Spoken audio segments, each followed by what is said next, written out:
Every summer, people complain that the heat is unbearable. But the hottest summers you've ever experienced would have been normal for many prehistoric humans. They had no air conditioning, no electric fans, no refrigerators, not even permanent houses. Yet they survived scorching landscapes for thousands of generations.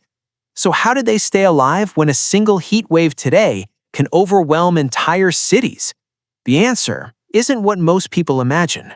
When we picture prehistoric life, we usually imagine freezing temperatures, mammoths, and people wrapped in thick animal skins. But that image tells only part of the story. For hundreds of thousands of years, our ancestors also lived in some of the hottest environments on Earth.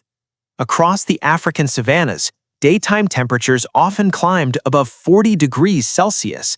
There were no weather forecasts, no bottled water, and no guaranteed shelter. Surviving the heat wasn't just part of life, it was the first challenge of every single day. Their greatest advantage wasn't a clever invention, it was the human body itself. Compared to almost every other mammal, humans are remarkably good at staying cool.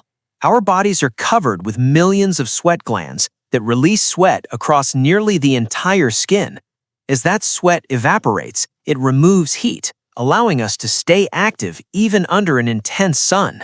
Most predators rely on panting to cool down, which limits how long they can run.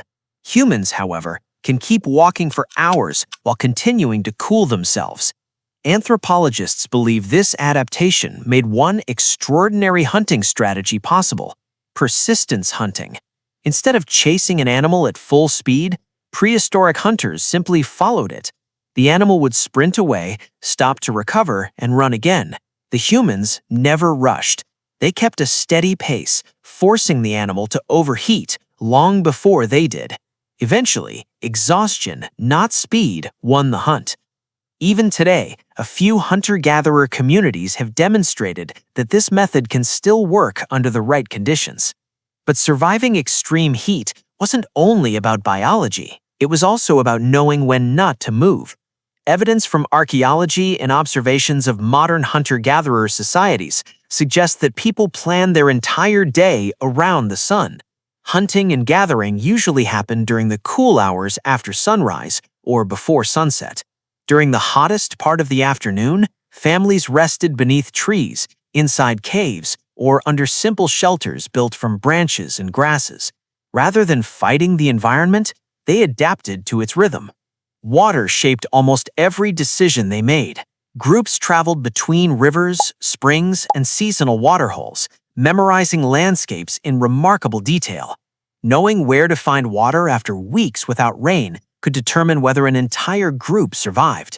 This knowledge was passed from generation to generation, becoming as valuable as making stone tools or controlling fire. Even clothing helped. Although wearing more fabric might seem uncomfortable in hot weather, loose coverings made from animal hides or woven plant fibers protected the skin from direct sunlight while allowing air to circulate. The goal wasn't simply to stay cool, it was to prevent the body from absorbing even more heat. What kept prehistoric people alive wasn't one miraculous discovery, it was thousands of small adaptations working together: an efficient cooling system, careful timing, intimate knowledge of the landscape, cooperation within the group, and skills refined over countless generations. Today, when temperatures rise, we escape into air-conditioned buildings without thinking twice. But every person alive descends from people who faced the same sun with nothing more than simple tools, shared knowledge, and extraordinary resilience. They didn't survive because the world was easier. They survived because they learned how to live with it.